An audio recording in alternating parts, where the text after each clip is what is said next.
እሺ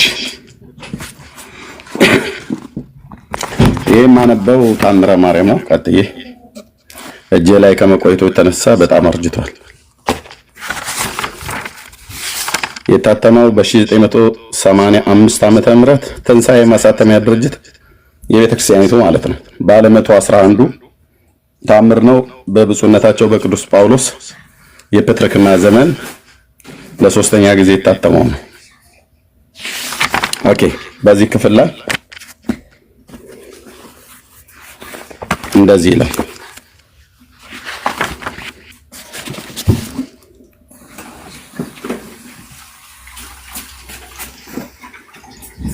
ያው በእንተ ንጉስ ዘተናገረ ተስዕል ይላል። ስዕል ለንጉስ እንደተናገረ ነገር ክፍል ነው። ያው ልመናዋ ክብሯ ብሎ ካለ በኋላ ከምድር ነገስታት የከበረ በባህርም ደሴት ውስጥ የሚኖር አንድ ንጉስ ነበር። ከአንድ ልጅ በቀር ሌላ ልጅ አልነበረውም። ያም ልጅ ያማረ መልካም እግዚአብሔርንም ይፈራ ነበር። አባቱን ከመውደዱ የተነሳ ባደገ ጊዜ መንግስቱን ሁሉ በማያደላድል ገንዘብ ትምህርቱን ሁሉ ይማር ዘንድ ለልጁ መምህርን አስመጥቶ በቤቱ አጠገብ ባለች ቤተክርስቲያን አኖረለት። ያም ልጅ የእመቤታችንን ልመናዋን ያዘወትር ነበር፣ በፍጹም ልቦናም ይወዳትም ነበር። በዚያችም ቤተክርስቲያን የእመቤታችን ስዕል ነበረች። ያ ብላቴናም ስዕሊቱን እጅግ ይወዳት ነበር። መምህሩም በሄደ ጊዜ ወደ ስዕሊቱ ቆሞ እጅ ይነሳትና ቅዳሴዋንም ይደግም ነበር። ከዕለታትም በአንድ ቀን ከስዕል ዘንድ ቆሞ ሳለ ስዕሊቱ ተነጋገረችው። ወዳጅ ሆይ አንተ ከምትወደኝ ይልቅ ፈጽሜ ወድጄሃለሁ፣ በአንተም ደስ ብሎኛል፣ በእኔም እመን አለችው። ስዕሏ ናት ያለችው፣ የማርያም ስዕል ናት፣ በእኔ እመን አለችው። ያም ልጅ ከስዕል ቃል በሰማ ጊዜ ፈጽሞ አደነቀ፣ እጅግም ፈራ። እኔ የምወደውን በስዕል አድሬ አነጋግረዋለሁና አትፍራ አለችው። ብላቴናውም እንደዚህ ትወጂኛለሽን አላት። ከዚህም ቀን ጀምሮ ስነጋገርሽ ሳለው አንድ ነገርስ እንኳን አልመለስሽልኝም ነበርና አንተስ ምን ያህል ትወደኛለህ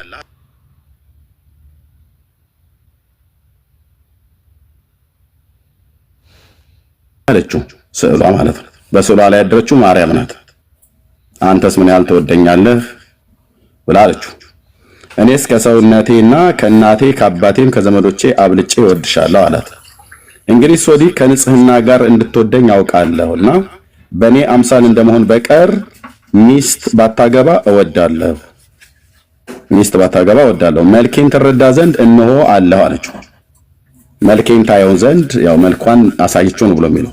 መልኬን ትረዳ ዘንድ ማለት መልኬን ትመለከት ዘንድ፣ አይተ ትረዳ ዘንድ፣ አይተ ታውቅ ዘንድ እነሆ አለሁ አለችው። ብላቴናውም ወደ ስዕል በተመለከተ ጊዜ ከመልኳ ማማርና ከደም ግባቷ የተነሳ ከእርሷ የሚወጣ ብርሃን ብዛት ሊሰለች አልተቻለውም። ከመልኳ የሚወጣውን ብርሃን አይቶ ሚስት እንዳታገባ ተነስተህ እጅን ስጠኝ፣ የምቀና እኔ ባንተ ምክንያት እቀናለሁ አለችው።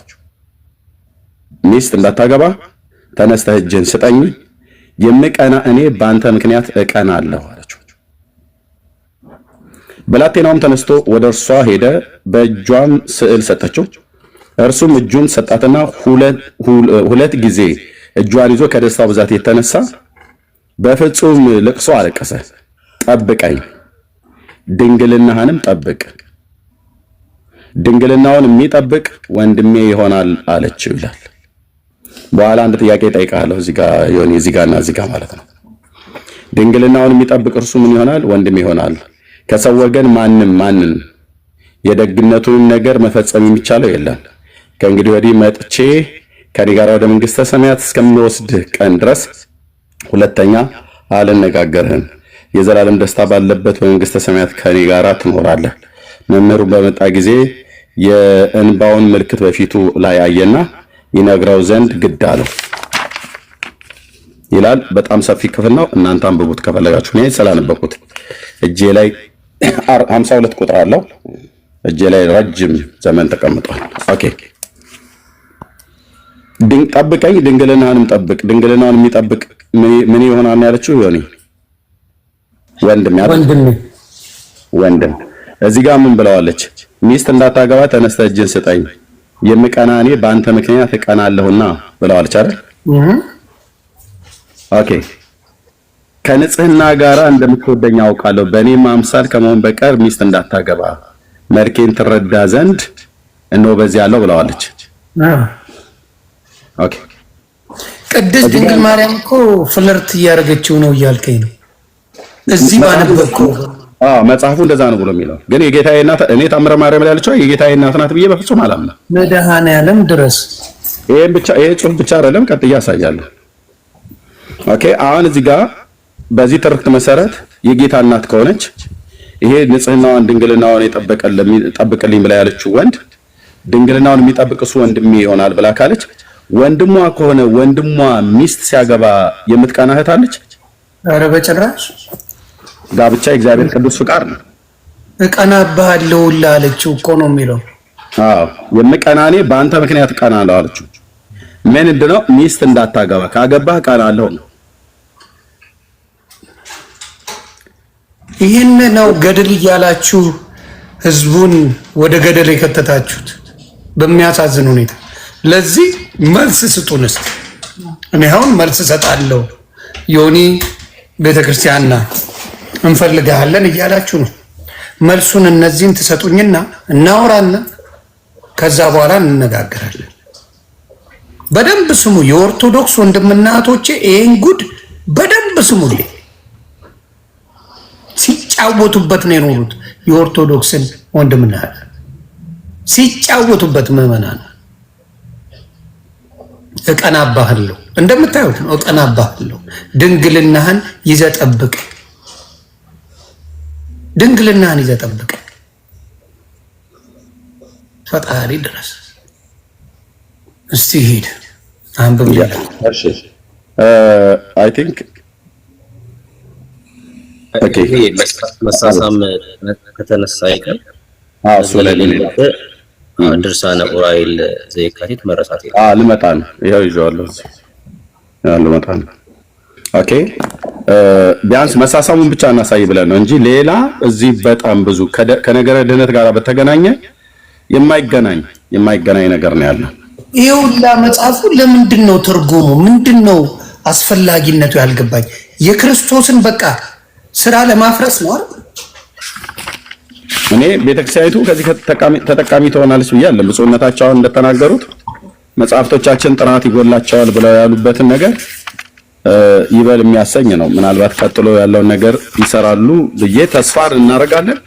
ካልሰሩ ግን እችንም ታክል ግዙፍ ቤተክርስቲያን እንደዚህ አይነት ማንም የልቡን ሐሳብና ፍቃድ ጽፎ ሰክስጎ ያስገባባት ከወንጌል እውነት እንድትረቅ ለዚህ አይደል እንደ ኤርምስ ሚስጥር እያሉ እኮ አታነቡ የሚሉት ህዝቡ እንዳያቅ የሚደብቁበት በአማራ ነገር ሸፍነው የሚያሳልሙ እንዳታነብ የሚያደርጉ እኮ ሆን ብለው ለዚህ። እሺ ለአከ ያሬድ መምህር ናቸው አይ ቲንክ ይመስለኛል። የላኩልኝ ለአከ ያሬድ ስለማውቃቸው አንድ ቁጥር ላይ ጽፈዋል። ለአከ ያሬድ የላኩ እንትን ላይ ነው ገስት ላይ አቤት ይሁን ያንተ ቤት እኮ ገስት የሚልከው አበዛዙ። ኧረ በስመ አብ እየቀነስካቸው ቀንሳቸው ሌሎቹ። እሺ ገባ ኤክስ እያደረግ ቀንሳቸውና ምን እኔ ጋር የማይልክ አለ እንዴ? ኦኬ ላከ ያሬዳው በጣም ስለማስገባ እንጂ የማይልክልህ የለም እኮ። ያው ጠይቃቸው መምህር ናቸው አይ ቲንክ እኔ ጋር ተጋግመው ሲመጣ ቃለው የኔ ጠይቃቸው። ኧረ በደስታ የሰሙት ይመስለኛል። እሳቸው ይመልሱልን እንግዲህ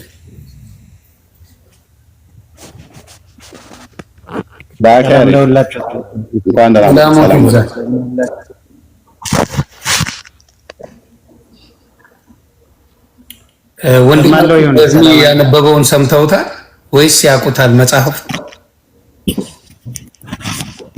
አይ ብዙም አልቆየውም፣ አሁን ነው የገባሁትና ብዙም መልካም። በቃ ኤርሚሻ የቀደሙን ለአንድ ሰዓት የተሳሳመውን አንድ ያንብብላቸውና ስለሱ የሚሉትን ነገር ብትለኝ ደስ ይለኛል። ስለሱ መጀመሪያ እሱን አንብብላቸው። ኦኬ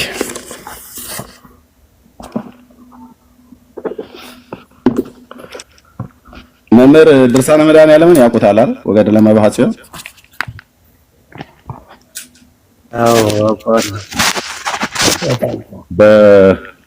በአዘጋጁ በኢትዮጵያ ኦርቶዶክስ ተዋሕዶ የዋልድቢት ቅድስተ ማርያም አንድነት ገዳም ነው። ብፁዕ አቡነ ቄርሎስ የሰሜን ወሎ ቅዱስ ላሊበላና የዋግኽምራ አህጉረ ስብከት ሊቀ ጳጳስ በቅዱስ ሲኖዶስ አባል የሆኑ የእሳቸው አህጉረ ስብከት ነው።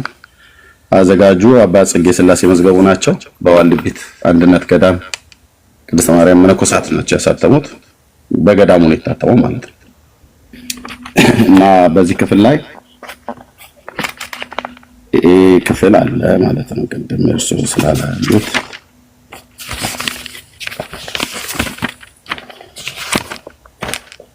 ኦኬ ገጽ 154 ላይ ምዕራፍ 7 ገድለ መባሐጽዮ ዘሰሉስ ማለት ነው።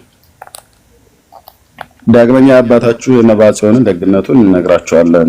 ብቻዬን ከቆምኩበት እንደ ሽቱ መዓዛ ሽቱ በጎ የሆነ የሕይወት መዓዛ ወደ እኔ መጣ። ብመለከትም ብቻዬን ነኝ። በእኔ ላይ ምን እንደሆነ አሰበው። ወደ ቅዱሳን ሄዱ። እግዚአብሔር አሳይቷቸው እንደሆነ ይነግሩ ዘንድ ደርሼ በእኔ ላይ የሚሆነው ነገር ነገርኳቸው። ሰምተውም ከስጦታው የተነሳ አደነቁ። የይቅርታ አምላክንም አመሰገኑ። አንተም ብፁዕ ነህ ምስጉን ነህ አሉኝ። ይህ የመዓዛ ሽታ መድኃኔዓለም ነው። ወደ መረጣቸው ሰዎች በመጣ ጊዜ ልማዱ እንደዚህ ነው። አስቀድሞ ከመዓዛ ያጠግባቸዋል፣ ከዚያ በኋላ ይታያቸዋል። አንተም ታየው ዘንድ አለህና ለማየት ተዘጋጅ። ከዛሬ ጀምሮ በሸተተ ጊዜ ስገድለት፣ ወደ አንተም እንደደረሰ እወቅ አሉት።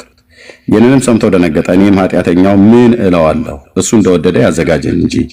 እነዚህ ቅዱሳንም አሜን እውነት ይሁን አሉ። ከዚህም በኋላ ትንሽ ቀን ተቀመጠ። የመዓዛው ሽታ ከእርሱ አልተወገደም። ከዕለታት በአንድ ቀን ጌታችን ኢየሱስ ክርስቶስ በተወለደበት ታኅሳስ 29 ቀን በዓሉን ለማክበር ከቤቱ በወጣ ጊዜ የዚያን ጊዜ የጨረቃ ብርሃን ነበረ። ወደ ሰማይ አንጋጦ ወደ እግዚአብሔር ጸለየ። በዚያን ጊዜ የሰማይ በር ተከፍቶ አየ። እንደ መብረቅም ያለ በትክክል ወረደ። ወደ እኔም ቀርቦ ሕፃን ሆኖ በአጠገቤ ተቀመጠ። አንገቴንም አቀፈኝ። በዚያን ጊዜ ፍርሃትና መንቀጥቀጥ ያዘኝ፣ እንደ ሰምም ቀለጥሁ። እንዲህም ሲል መለሰልኝ፣ ዛሬ የተወለድሁ የማርያም ልጅ እኔ መድኃኔዓለም ነኝ፣ አትፍራ አለኝ። ይህንንም ብሎ አፌን ሳመኝ። ከጣዕሙም ብዛት የተነሳ አፌንም አጣፈጠው። ምንም አላወቅሁም፣ ልቤን አሳጥቶኛልና። ለአንድ ሰዓት ወርደዋል። አባታችን አይመልሱም፣ ወርደዋል። ቆይ አባታችን ተመልሰው ይግቡ። እንደምንም ብለንማ ማስገባት አለብን። እንዴ አረ አባታችን ግቡ እንጂ መልሱልን። አይ መልሳለን ስላላችሁኝ እኔ ብትመልሱልኝ ነው ደስ የሚለኝ። አባታችን ወጥተዋሉና አባታችን ቢመለሱ ደስ ይለኛል። ምሎት ለክብሮም ጥሩ አይደለም። እንደዚህ ሲወጡ ከስር ያሉ ከ5000 በላይ ያለ ሰው ስለሚታዘብ ጥለው ባይወጡ ደስ ይለኛል እና እባክዎት አባ ተመልሰው ገብተው ይሄንን መልሱልን። ሌላ የሚመልስ ካለም መግባት ትችላላችሁ። ታውቃቸዋለህ ኤርሚ ካሉ አስገባለሁ። እያየው ነው። እሺ የወንጌል አማኞች የሆናችሁ በሙሉ ውረዱ። እዚህ ገስት ስላላካችሁ አናስገባችሁም ፕሊስ። እሺ ዲያቆን ሙሉና መጥቷል። ፕሊስ የወንጌል አማኞች የሆናችሁ ገስት ላይ በሙሉ ውረዱ። በሙሉ ውረዱ። ስለላካችሁ አትገቡም ወገኖቼ።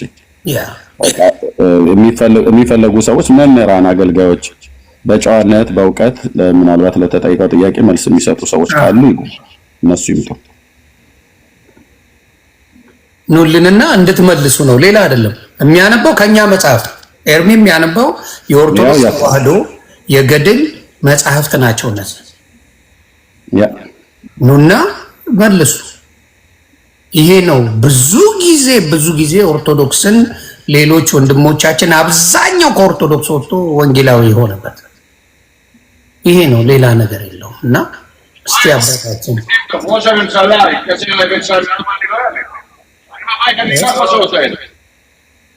ወንድም የሚዩት አድርገው እንደገባ ኦኬ አሁን ሚዩት አድርጓል። ዲያቆን አስገብቼ ነበር ወጣ ማለት ነው። አዎ ይሄ ሰላም ብለናል። አንተ ነህ ያስገባው አይደል ኤርሚሻ? አዎ እኔ መልካም። እስቲ የኦርቶዶክስ ወንድምና እህቶቼ ፕሊዝ ግቡና ይሄንን ብትመልሱልኝ ደስ ይለኛል። ወይም ደግሞ ነገ እዚህ ካልተመቻችሁ በፔጃችሁ ቪዲዮ ሰርታችሁ ለዚህ ለተባለው ነገር 1 ሰዓት ሙሉ ከንፈሩን ሳመው ጣፈጠውም ከላዩ ተጭኖት ነበር ነው የሚለው። ስለዚህ ይሄንን መልስ እፈልጋለሁ ለኔ ብቻ ሳይሆን ለመላው የኦርቶዶክስ እምነት ተከታይ በምን አይነት መልኩ ሊመለስ እንደሚፈልግ እንደምትመልሱት መስዋዕት እፈልጋለሁ። እሺ ወደ ሌላው እንግዲህ አይመጡም። በቃ በዚህ አይነት ሰላም እንዴት ናችሁ? ክብሩ ሰላም ብለናል። የኔ ኤርሚ እንዴት ናችሁ? ሰላም ናችሁ? አለን እግዚአብሔር ይመስገን። መምህር ኤርሚያስ እባላለሁ ከእስራኤል። እሺ የኦርቶዶክስ እምነት ተከታይ ወይስ የሌላ? የኦርቶዶክስ ተዋህዶ ሃይማኖት ተከታይ። መልካም እንግዲህ ስለ ገድል ወንድማችን ኤርሚ እያነበበ ነው እና ባነበበው ላይ የሰሙት ነገር አለ ወይስ እንደ አዲስ ያንብበው? አይ ሰምቻለሁኝ። የነበረውን ገድለ ድርሳነ መድኃኔዓለም ወገድለ በባጽዮን የሚለውን እትሙን ምንም እያየሁ ነበረ። ከ15 ደቂቃ በፊት ጀምሮ ነበር ስከታተል የነበረ። እሺ የእርሶ ምላሽ ምንድን ነው? በዚህ ጉዳይ ላይ የሚሉት ነገር ምንድን ነው? ያው ከነገረ ድህነት ጋር እና ከሃይማኖታዊ እሳቤው ጋር ስናገናኘው ትንሽ ከወንጌል ጋር የሚጣረስ ሆኖ ነው ማየው ያለውና ያው እንደ እውነት ለመናገር እነዚህ ጸሐፊያኖች ምክንያቱም አሁን ገድለ በባጽዮን ድርሳነ መድኃኔዓለም እና ገድለ በባጽዮን የሚለውን እትምንም አውቀዋለሁ። እዚህ በፊት እኛም በመንፈሳዊ ህይወት ስንኖር መንፈሳዊ ህይወታችን ለማዳበር በተቻለ መጠን ብዙ ነገር ለማንበብ ሞክረናልና ገድላቱን ደግሞ እንደ ጸሎት ነው የምንጠቀምበት የነበረ። የሆነው ሆኖ ግን ምንድነው ጻድቁ አቡነ በባጽዮን ስህተት የለባቸውም። እኔ የኔ እይታ ከጸሐፊያኑ ነው ብዬ አስባለሁ። ማምነውም እንደዛ ነው። ምክንያቱም ጸሐፊያኑ ራሳቸው ለቢዝነስ ለገንዘብ ይመቻቸው ዘንድ ፍጹም ከወንጌል ጋር የተጣረሰና የክርስቶስን ቤዛነትና አዳኝነት ክርስቶስ ለሰው ልጆች ሁሉ ዮሐንስ ወንጌል ምዕራፍ 3:16 ላይ በእርሱ የሚያምን ሁሉ እንዲድን እንጂ እንዳይጠፋ እግዚአብሔር አንድያ ልጁን አሳልፎ እስኪሰጥ ድረስ እንዲሁ ዓለሙን ወዶአልና ይላልና ስለ ዓለምን የወደደው እግዚአብሔር ስናየው ምንድነው እንዲሁ ነው ማለት ያው ስለወጣ ስለወረደ ስለጾመ ስለጸለየ ድካም ልፋት ስላለበት አይደለም። እና በቀደመው ጊዜ እነ ሙሴ እነ አብርሃም እነ ይስሐቅ እንግዲህ ሙሴ በጣም ታላቅ ነብይ ነው። 570 ጊዜ ከእግዚአብሔር ጋር የተነጋገረ እንዲያውም ራሱ እግዚአብሔር ሲናገር ምንድነው ያለው? እንደ ሌሎቹ እንደ ነቢያት ሙሴን ባሪያዬን እንዲሁ አነጋግረዋለሁ ወይ በራእይ እንዴት እገለጽለታለሁ? ቃል በቃል ነው ማናገረው ባሪያዬን ሙሴን ብሎ እግዚአብሔር ያከበረው እግዚአብሔር የወደደው እግዚአብሔር ያፈቀረው ነብይ ነውና እና እግዚአብሔር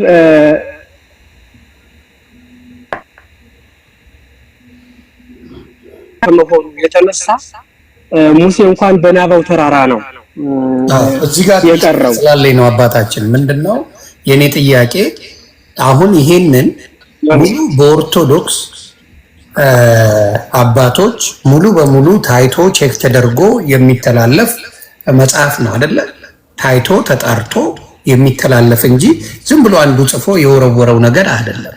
በሚታወቅ በስነ ስርዓት ታውቆ ታትሞ አይተው አንብበው ተረድተው ያስተላለፉት ነገር ነው። ስለዚህ እንዴት ይሄንን አይተው አንብበው እንዴት አባቶቻችን ሊያስተላልፉት ለትውልድ እንዴት ሊሆን ቻለ? ይሄ ነው ጥያቄ። እንዴት ሊያልፍ ቻለ? የሆነ ሰው መንገደኛ ጽፎት ቢሆን እሺ ይላል። የሚታወቅ ገዳማት በስነ ስርዓት የታጽፎ ታትሞ አሁንም ድረስ የሚገኝ መጽሐፍ ሆኖ ሳለ ራሳቸው ያሳተሙት ሆኖ ሳለ አውቀውት እንደሆነ እየታወቀ ይሄ ነገር ሲያልፍ እንዴት ቤተክርስቲያን አባቶች ዝም አሉ? ይሄንን እንዲመልሱልኝ ነው አባታችን። መልካም ነው። ጥሩ ጥያቄ ነው። አሁን ምንድነው ገድለ መባዜ ወንጋ ብቻ ሳይሆን ሌሎችም መጻሕፍቶች ቢፈተሹ እንደ ምሳሌ አሁን የቅድስት ክርስቶስ ሰምራ ገድልን እንድንመለከት አሁን ከእመቤታችን ጋር የአቡነ እስትንፋሰ ክርስቶስን ገድል ስንመለከት እንዴት የእመቤታችን ጡት እንደጠቡ እንዴት እንዳጠባቻቸው ሁሉም ይናገር ነገር አለ። በጀርባዋ እንዳበለቻቸው ጡቷንም እንዳጠባች እመቤታችን ቅድስት ድንግል ማርያም ያጠባችው ኢየሱስ ክርስቶስን አምላካችን መድኃኒታችን ኢየሱስ ክርስቶስን ብቻ ነውና የድንግልና ወተቷን ያጠባችው ለሱ ብቻ ነው እንጂ ለሌላ አጠባች ሚል ነገር አለ ተብሎ አይታመንም። እና ተባረኩልኝ። ያው ሌላ መጻሕፍቶችንም በደንብ በዝርዝር ብናመጣቸው ብዙ ችግሮች ይኖራሉ። ግን ምንድነው ችግሩ? በዋናነት ግን ችግሩ ምንድነው? ጸሐፊያኖች ናቸው። ይህ ነገር አሁን ገዳማቱ ለምሳሌ የአቡነ እስትንፋሰ ክርስቶስን ገድል ብንወስድ አሳታሚዎች ብዙ ናቸው። የአቡነ ተክለ ሃይማኖትን ብንወስድ ትንሣኤ ዘጉባኤ አለ፣ ተስፋ ገብረ ሥላሴ አለ፣ ሌሎችም አሳታም ደብረ ሊባኖስ ገዳሙ ራሱ አለ። እቺታ ተክለ ሃይማኖት ቤተክርስቲያኗ እንትን አትልም? አባታችን ይቅርታ ስላስቋረጥኩት፣ ቤተክርስቲያኗ ይሄ ነገር ሲታትሞ ሲወጣ ቤተክርስቲያኗ አታየው? ቤተክርስቲያኗ ምንም ነገር የምትወስነው ውሳኔ የለም። ዝም ብሎ ማንም እያሳተመ በኦርቶዶክስ ስም እንትን መሸጥ ይችላል። እሱ ዮኒ ትልቁ ላይ ለታብታብ ዮኒ ለታብታብ ታብታብ እንዲደረግ ትልቁ ላይ ነው። እሺ ወንድማችን እና ቤተክርስቲያን ይሄንን ነገር አታውቀውም ማለት ቤተክርስቲያን የምታውቀው ይመስለኛል። ቤተክርስቲያን አይታ ይሄን ነገር በስነ ስርዓት አምናበት ያስተላልፍ። ምክንያቱም ለትውልድ የሚተላለፍ ነገር ነው። ለረጅም ጊዜ የኖረ ነገር ነው። ስለዚህ ይሄንን ነገር ቤተክርስቲያን ሳታውቅ እንዴት ይሄንን ሊያትሙ ቻለ? እንዴትስ ሊፈቀድ ቻለ? እንደዚህ አይነት አስነዋሪ ነገሮች፣ እንደዚህ አይነት የማይገቡ ነገሮች የክርስቶስንም የቅድስት ድንግል ማርያምንም ክብር የሚያዋርዱ ዝቅ የሚያደርጉ መጽሐፎች ሲታተሙ እንዴት ቤተክርስቲያን እስካሁን ሰዓት ድረስ ዝም ብላለች? እስካሁን ሰዓት ድረስ የተቀየረ ነገር የለም። በነገራችን ላይ አባታችን ምንም አይነት እናደርጋለን አሉ እንጂ አንድም የተደረገ አንድ ነገር የለም በእነዚህ በገድላት መጽሐፎች ላይ። ስለዚህ በሱ ጉዳይ ላይ ተነጋግራችሁ ታውቃላችሁ? የሚቀየር ነገር አለ ወይ? የሚተው ነገር አለ? የተባለ ነገር አለ ወይ? የተሰራስ ነገር አለ ወይ? የሚያውቁት ነገር አባታችን? ቤተክርስቲያኒቱ እንግዲህ ምናልባት የሊቃውንት ጉባኤው ቤተ ክህነቱ ወደ ሊቃውንት ጉባኤው መርቶ ቤተክርስቲያኒቱ በቀጣይነት ለማየት እየተዘጋጀች እንደሆነ እንዲሁም ደግሞ ወደ ሊቃውንት ጉባኤው ሊመረመር እንደተላከ ነው የምንሰማው ያለ ነገር። ግን አሁን ምንድነው ቅድም እንዳልኩት ቅዱሳኖችን ቤተክርስቲያኒቱ ቅዱሳኖችን ነው እንጂ የተቀበለችው ልክ 80 አሐዱ እንዳለው ሁሉ ገድሏ በቤተክርስቲያን ቢነበብም እንደ ጸሎትም ምዕመናንም ቢጠቀሙበትም በየምዕመናኑ እጅ ደርሷል። እንደዛ ቢሆንም ምንድነው በሊቃውንት ጉባኤው ታይቶ ተፈትሾ ተመርምሮ ግን የታተመ ነው ከተባለ በጣም ከባድ ነው። እንደዛ አይደለም። ምክንያቱም ገዳሙ መጀመሪያ በብራና ተጽፎ የነበረው ስለሆነ እንዳለ ኮፒ አድርጎ የሚተረጉመው በዛ ላይ ስርዋጥ ራሱን የቻለ ስርዋጥ ሊገባ ይችላል። ምክንያቱም መጻሕፍት ለብዙ ነገር ይጻፋሉ።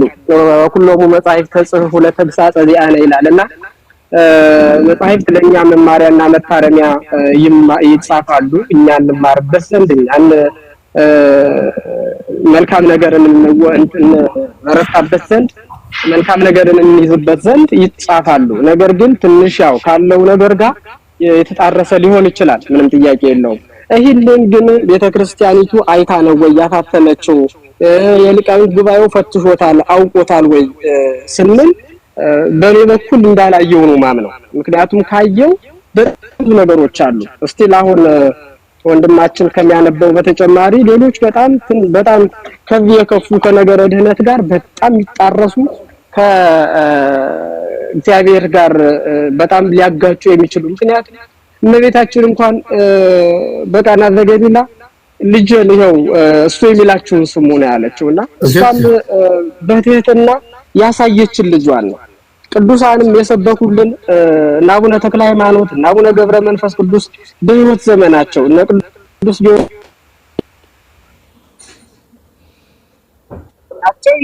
ጊዮርጊስ እየደወሉባቸው ክርስቶስ ነው ያሳዩን። ምክንያቱም እነ ቅዱስ ጊዮርጊስ እንዲባል እኮ በሰባ ነገስታት ፊት ላይ እኮ ስለ ክርስቶስ የመሰከሩት እኮ በዚያን ሰዓት ባላውያን ነገስታት መካከል ክርስቶስን የሚናገር ስለ ኢየሱስ ክርስቶስ የሚሰብክ የሚያስተምር በክርስትና ሃይማኖት የሚያምን ሰው ብርቅዬ በሆነበት ሰባ ነገስታት ልክ እንዳሁኑ ኃያላን መንግስታት መሳሪያዎቻቸውን ትርኢት እያሳዩ ተሰልፈው ተሰብስበው ይሄው ነው የብረት ምጣዱ የብረት ጫማው የብረት አልጋው የሰልፈር ዲን በዚህ ይቀቀላል በክርስቶስ የሚመሰክር የክርስቶስን ስም የሚጠራ ክርስቲያን ነኝ የሚል ሰው ሁሉ ይሄ ሁሉ መከራ ይደርስበታል እያሉ ስለዚህ አሁን ምንድነው ያሳዩበት በነበረው ሰዓት ያሳዩን ክርስቶስን ነውና ልመጣልህ ነው የኔ እና ያሳዩን ክርስቶስን ነው ያሳዩን ክርስቶስን እንደመሆኑ መጠን ትንሽ ይጣረሳል። አዎ ትንሽ ሳይሆን በጣም ነው የሚጣረሰው። ብዙ በጣም ነው ልክ ነው። የጊዮርጊስንም ካነሱት ዘንዳ ቅዱስ ጊዮርጊስ አሁን ሰማዕት ነው ብለው ነው አይደል የሚታመነው በኢትዮጵያ ኦርቶዶክስ ቤተክርስቲያን? አዎ አዎ። እሺ የክርስቶስን ወንጌል ሰብኳል ለነዛ አላውያን መኳንን? አዎ እንደዛ ነው የሚባለው። አዎ ወንጌል ነው የሰበከው። ለቀራንዮት ከምንድን ነው የሚለው ቀሲስ አይቲ መምህር አይደል? ለቀራንዮት ከመልኩ ላይ ምንድነው ብሎ የሚለው ደምስሶሙ ለአጽራሬ በጸሎት ከእሳት ይላል አይደል? ያ ድርሰት ነው። አሁን ይሄ ድርሰት ነው። ልክ ቅኔ ሰው አንድ ለማመስገን እንደሚደርሰው ሁሉ ድርሰት ነው። እኛ የራሱን እኛ አሁን ማንሳት ያለብን ማለት ነው። ኖ ትክክለኛ የቅዱስ ጊዮርጊስን ቤተክርስቲያኒቱ ማህሌት ስትቆም መልኩ ነው አይደለ? ስንጸነጽን የምናድረው ሌሊት። አዎ እሱ ልክ ነው። ስለዚህ ደምስሶሙ ለአጽራሬ በጸሎት ከእሳት ከመደምሰስቆሙ ቅድመ ለሰብአ ነገስት ይላል። በጸሎቱ ሰዓት ነው አይደለ? ከአምላኩ ጸሎትን ሰዓት ለምን ሆነ አይደል የደመሰሰው? ሰብአ ነገስታትም ማለት ነው።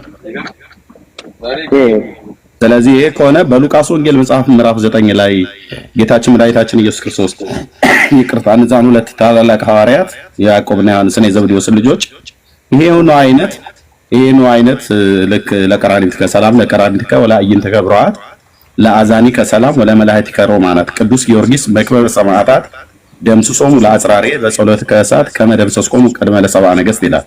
እነዚህን ሐዋርያትን እንደዚህ አይነት ጥያቄ ጠይቀው ነበር ወደ ኢየሩሳሌም በቀረበ ሰዓት እንደ ንጉስ ስላልተቀበሉት የዘብዴዎስ ልጆች ያዕቆብና ዮሐንስ ማለት ነው። እና በኤልያስ ዘመን እንደነበረው እሳት ከሰማይ ወርዶ ትብላቸው ብለን እንዘዝ ወይ ብሎ ባሉ ሳለ ጌታችን መድኃኒታችን ኢየሱስ ክርስቶስ ምን አይነት መንፈስ ነው የሆነላችሁ ብሎ ገሰጻቸው አይደል መምህር ተቀበዛሙት? አዎ ምን አይነት ልመና ስለጠየቁ ነበር?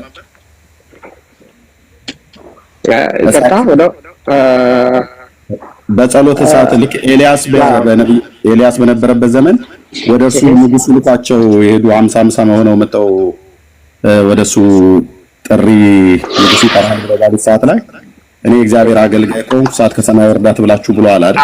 ብላ ኤልያስ አካባቢ የላከበት ጊዜ ይሄው ታዲያ ጌታችን ምን አለ ታዲያ ሉቃስ ወንጌል ላይ ምን ይላል?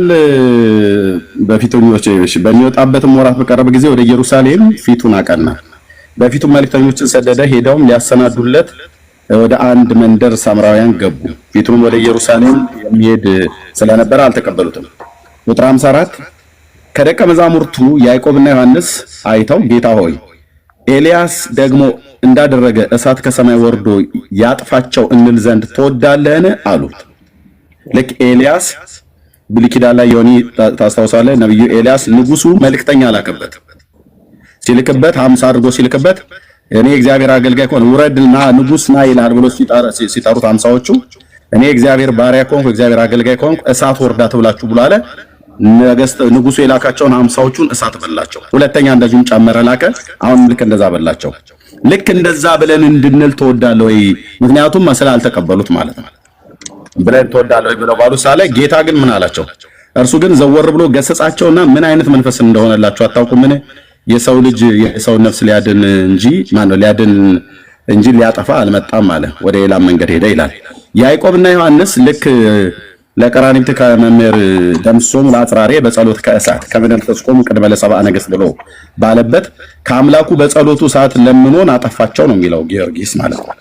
ሰባዎቹን ነገሥታት እነኚህን ደቀ መዛሙርት የገሰጸ ጌታ እንዴት ለሱ በጸሎቱ ሰዓት እንዲያጠፋ ይፈቅድለታል? እነዚህ የጌታ ሐዋርያት አይደሉ? አዲስ ኪዳን ላይ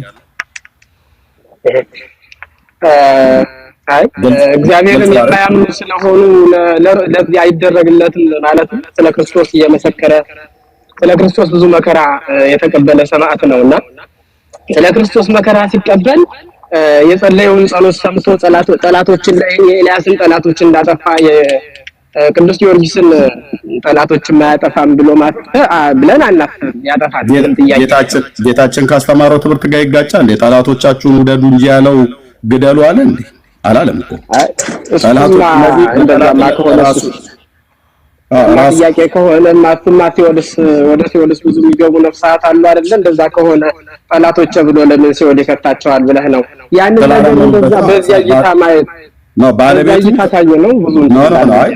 ባለቤቱ ከፈለገ ዓለሙን ሁሉ መጨመር ይችላል። እኔንም እርሶንም በሙሉ የአዳምን ዘር ከነ መላእክቱ ጭምር ከቅዱሳን መላእክት ጭምር እሳት ውስጥ መጨመር ይችላል። እሱ ፍርዱ እሱ ነው። ግን ያልማው የመብት ጉዳይ ነው። የእምነት ጉዳይ ነው ብዬ ነው።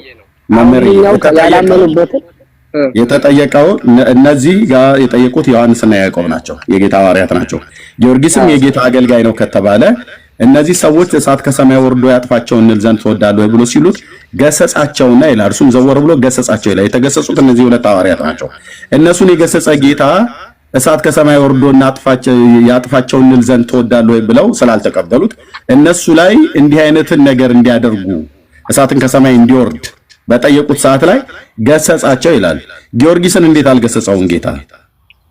አይ ልክ ነው። ጥሩ ሐሳብ እኮ ነው። ጥሩ ጥያቄ ነው። ግን ምንድነው አሁን እግዚአብሔር አሁን ለምሳሌ በመጀመሪያ ጊዜ ላይ አካብን ራሱ ከብቶችን እንስሳትን ሳይቀር ራሱ እንዲያጠፋ ወደ አሕዛብና ማሊቃውያንን አጥፋ ብሎ ሳኦልን እንዳዘዘው እናያለን። ምክንያቱም ምንድነው እዚህ ጋር አሁን እዚያ ጋር አጥፋ ብሎ ሲልክ እናያለን።